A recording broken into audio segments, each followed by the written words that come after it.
having me down to your conference, and well done for fitting it in this incredibly busy time. And that is a big feature of the situation, really, that there is so much going on, so much to discuss and to comment on, so many different directions that really the crisis is going in. And that's how I was going to start, really, with the slogan that was sort of popularised by the Occupy movement: capitalism is crisis. But it's absolutely being borne out in so many ways at the moment. And really what that is a Marxist analysis of the situation, and it's being made so obvious by events. I mean, at this moment in time, this week, we've had the confirmation of what they call a double dip recession, but really, I would say to have a dip, you need to have a rise, but the economy has not been in that much of a healthy situation. And it really reveals the dead end of austerity, despite all the regular claims that we're confident, we're planning to take on workers and so on from business in these market surveys and stuff. But the facts kind of belie that. And even those who say that we're not a recession and question the figures, all they can claim is that the economy is flat rather than contracting. And there's even some sections, one of the themes I think we should discuss, even some sections of economic commentators who are questioning how wise it is to just go on with purely with cuts in the Telegraph and the Financial Times over the last couple of weeks. Given that the economy is now 4.3% smaller than it was in 2008, and the most optimistic view is that it's going to be back where it was in 2008 in 2014. So that's just the sort of starting point, I think, that we have for looking at the situation in Britain. And of course, politically, the crisis is hotting up. Cameron is obviously feeling the heat a little bit more from the Murdoch situation. Murdoch Gate back on the front pages, back on the agenda, and obviously just before the elections as well. It's probably not the thing that he was really hoping for. And with the calls now for Jeremy Hunt, who's been seen that his office was negotiating and discussing with Murdoch about the B-Sky B deal, bringing the crisis closer and closer to Downing Street, closer to Cameron.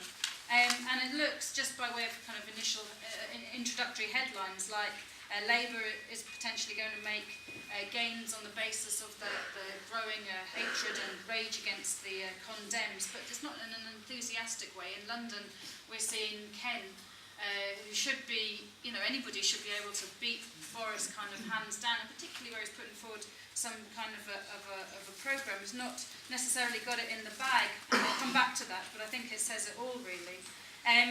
But also, we're seeing the crisis making itself felt through struggle on the agenda as well. We've had some quite significant struggles and some victories with the Sparks, in particularly the construction electricians, defeating the Besna. But also, we've got the lead up to the first round of the next phase of the pension strike on May the 10th, which is a really important context to be discussing in today. But of course, the other aspect of crisis is that the question of leadership of the working class is still a central question.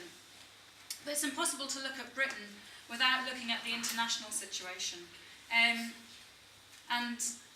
There's attempts to claim that a recovery have taken impetus from the figures on jobs and the economic figures in the US. But even if you read what they're saying, even Ben Bernanke from the Federal Bank has had to warn against any long-term perspective being based on the small improvement in those figures. And furthermore, behind the headline figures of increase in jobs is the fact that the jobs that have been created are not on the same conditions as before the crisis. I don't know if people saw, it was, I would say, an absolutely fantastic, not from our perspective, but a fantastic piece of propaganda that was the Chrysler ad that they showed at half-time in the Super Bowl. I don't know if anyone saw it, with Clint Eastwood kind of doing this like heroic kind of it's half-time America, you know, we're coming out of the crisis, you know, we've all got to pull together, you know, and Chrysler Jobs are where it's at, and we're going to rebuild and so on. But you look at the figures, and you look at the reality behind that. There is a kind of jobs in the car industry coming back, but they are on much lower pay, much worse conditions, much more insecure. The idea of a job for life in the car industry is not what's back on the cards at all. And some of the things that you read, you know, in the US, Illinois, for example, is actually a bankrupt state. And there was an article a few months ago, I think, in one of the papers about access to dental health for children in Illinois, and there was hundreds of thousands of children without actually being able to access dental health. So really, we'd say that kind of represents a false dawn. And particularly, you know, the expectation that could be the start of a generalised world recovery is definitely a false dawn. You know, there's had this phrase from Mario Draghi, the president of the European Central Bank. You know, the idea that it could spread from the US to Europe. But then this sentence struck me this week, talking about the Eurozone. He says, the bloc, and it's, you know, some of this Orwellian language that you see all the time, but the bloc is probably in the most difficult phase of a process in which fiscal austerity was starting to reverberate its contractionary effects, i.e. it ain't going nowhere fast. And preparation really for the likely announcement that the Eurozone GDP is in technical recession. And now, impacting on a large part of the world's economy is what happens in China. Has a big impact. For example, in Australia, Australia has had 21 years of uninterrupted boom, largely based on exporting commodities, raw materials to China. And it's had a big effect on Germany, which has been the motor of the Eurozone. But even there, you know, growth is slowing, and the GDP growth in China could fall by 3 to 4% over this year. And also combining and bringing the crisis together in that. I'm not going to say a lot about this, just a sentence really, is that the splits in the Chinese leadership that we've seen, that we've been reading about probably, it's a whole other discussion, but it indicates a dangerous crossroads really for the elite, and the discussion, question of direction as well, about going further towards the market, or a consolidation and reaffirmation of state control of the economy, and that also then could have an effect elsewhere as well. But, you know, really closer to home is how the crisis, the economic crisis, is taking effect. It's taking its political toll in Europe. In Europe, you've got, well, in the Eurozone, you've got 16.9 million people out of work, and that is a huge figure, obviously. And so there are now sections of the bourgeois that are desperate for some stimulus for growth. But this week alone is quite a good time to be looking at the situation. But this week alone, you've seen the collapse of the government in the Netherlands, which was seen as sort of the poster boy for pushing through austerity, but that's been, coalition there has been broken. The collapse of the Romanian government, huge protests in the Czech Republic, and in the Netherlands actually now you've got the Socialist Party doing very well in the polls. And of course the big thing that everyone's talking about at the moment is what's happening in France. I think Sarkozy, it'll be I can't remember the exact figure, but it's the first time in a long time that an incumbent has lost the first round in the French presidential elections. I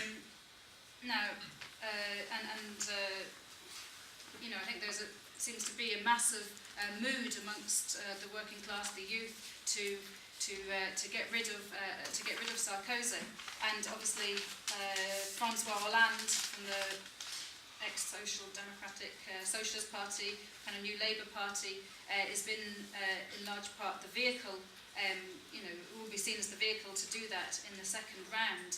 But it's been a very interesting election process. He has sort of been pushed through the situation. We've had this emergence of Mélenchon, the left, the front de gauche, the left front, coming out And you know, through that process, Hollande has come out with things like a call for a 75% tax rate on millionaires. In reality, that's full of loopholes, but it, you know, is important and it's a factor. He's also said things like, "I don't like the rich," and so on. And it's, you know, it's not absolutely guaranteed that he'll win, but it's, you know, certainly it can give a very strong impetus to struggle. And you know, you have to look again at what the situation in France is. Huge deindustrialisation, 3 million unemployed, record numbers unemployed. 30 years ago, 23% of jobs were coming from industry. Now that's down to 12%. So a very, very rapid decline, you know, similar to what obviously has taken place here. And you know, just to come back and say a bit more about Mélenchon, because it is extremely significant. Last night there was a debate taking place at the Houseman's bookshop between, which was, you know, quite good, between John MacDonald, the left Labour MP, and Alex Gordon, the leading Tusk candidate in the London list, who's the president of the RMT. And he said he was really looking forward to, you know, making the case to John MacDonald for, you know, a new mass workers' party and making the break, you know, the idea that Mélenchon had that effect on the Hollande campaign. You know, what could, you know, how to have an effect on, you know, if you want to change the route, the direction of Labour, one of the, you know, key things is being able to push it. And he's had huge, you know, he got 11% in the first round, came fourth. There was, you know, potential that he was going to come third, was higher in the polls previously, but there's been huge, thousands-strong rallies. He's talked about things like nationalisation of the energy sector, also raised the question of taking the power in a kind of a loose way, but nonetheless, you know, the fact that has been raised then gives the opportunity to socialists to come in and fill out that discussion. It's, you know, a very, very big step forward. You know, it's not just what we've had previously, a question of, you know, who's, you know, someone who calls themselves left stepping in and carrying on with the same neoliberal policies but coming out explicitly for something completely different. So, you know, that is, but you know, that is a very significant development. And Martin Wolf in the FT, he's quite a serious commentator, and he has said in the last week, you know, that the crisis in Europe is subject to growing political risks, and he has cited the fall of the Dutch government, the victory of Hollande, and the slogans and the campaign around Mélenchon.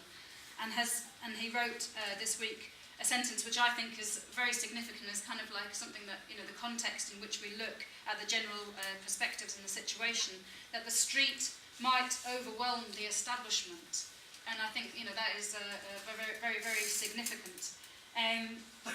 But on the other side, of course, we have to be balanced, is the question of, you know, the second round now and Sarkozy's attempts to appeal to what he sees as the, you know, the National Front, the Le Pen's support, to try and, you know, steal some of that vote, because you know, they got 17%, but a very big element of that at the same time as they, you know, a very big element of it was an anti-elite, anti-rich vote. So it's not necessarily that all of it will go to Sarkozy. And it, you know, it was also put under pressure by the Mélenchon campaign, who in a TV interview, for example, exposed, you know, Le Pen, who was sort of being able to just take all of that, you know, position.